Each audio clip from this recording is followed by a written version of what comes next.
Hello, I'm Miss Sussex County, Sarah Timmons from Millsboro, Delaware. We're here at WBOC's historic Studio D, and you're watching Delmarva Life. And we're going to hear from Sarah in just a few moments. You know, the Green in Dover holds a great deal of history, which dates back centuries. Many of the buildings in the area tell the story of people who used to work or live in that area. And one of those buildings, the Todd House, but it's more than just a building.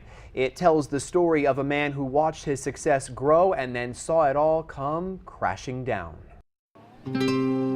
If you've walked through the Green in Dover, you've probably passed right by this building. It's known as the Todd House. It's named after the man who built it, Mr. Henry Todd, a native of Kent County.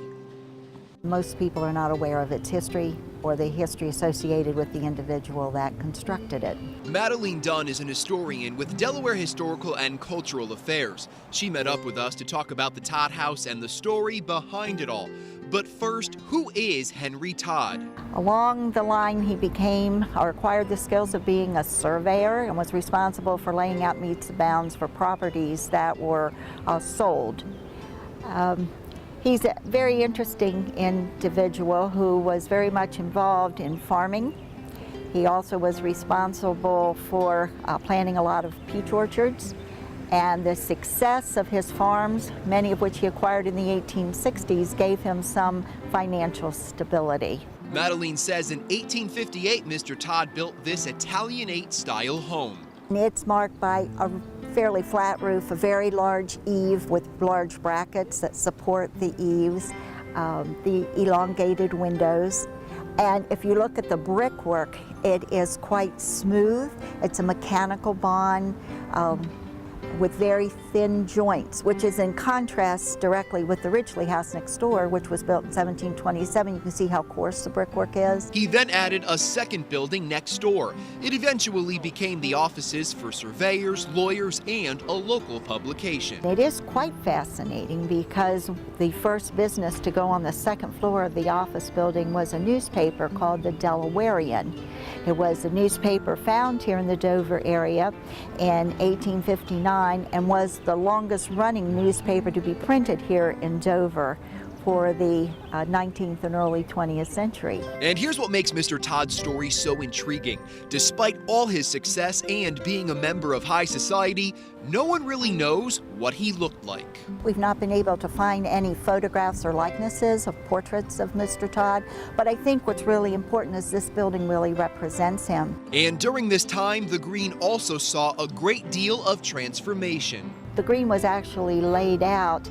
It was noted as the public square, and it was here that many people gathered for all types of political events, as well as fairs, where individuals, the farmers, would come in and bring their goods and sell them on a regular basis.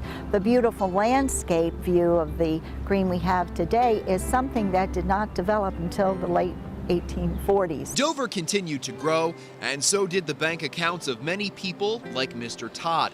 But there was a storm brewing underneath the surface of it all. Though he acquired a great deal of wealth by the 1870s, in fact, the census knows that his real estate was valued in excess of $32,000. It was a short-lived situation because the financial panic of 1873 came. And as J. Alexander Fulton writes in his diary for Dover, many prominent people, including himself and Henry Todd, fell victim. And one of the saddest situations, I think, is think how this man has built this wonderful lifestyle for his wife and for children who lived to adulthood. He lost everything by 1876. This note of compliance, written by a Superior Court sheriff, details how all of Mr. Todd's property was sold on the 19th of September, 1876, to pay back his debts to the creditors. And in fact, directly behind me was a county building constructed in 1856, and it was on those very doorsteps that Mr. Todd watched everything he owned, all of his real estate, his goods and chattels, everything he owned sold. Madeline says all of this information has come from documentation within the Delaware Public Archives, and it's that information that has helped make the story of Mr. Todd come alive. I think that's what makes cultural resources like buildings so important, because there's so many people, regardless of what socioeconomic level they're from. There may not be a physical image, so we know what they look like, but you can look at their buildings, you can study the documents associated with them, and you can put a composite history together. Now, to put things into perspective, Mr. Todd lost all of his property because he was $16,000 in debt. Now, the Todd House is currently used as office space for the Division of Historical and Cultural Affairs and the Delaware Division of the Arts. A pretty interesting story. Yeah, it's interesting to hear the histories of all these different places on Delmarva. People just walk right by them and don't even know it. Absolutely. Well, still ahead on Delmarva Life, Miss Sussex County 2013 has made it her mission to help others in need. She joins us next to tell us more about her platform as she gets ready to compete for the Miss Delaware crown later this month.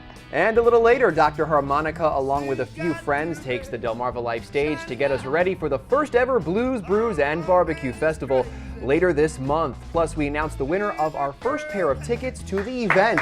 Delmarva Life will be right back.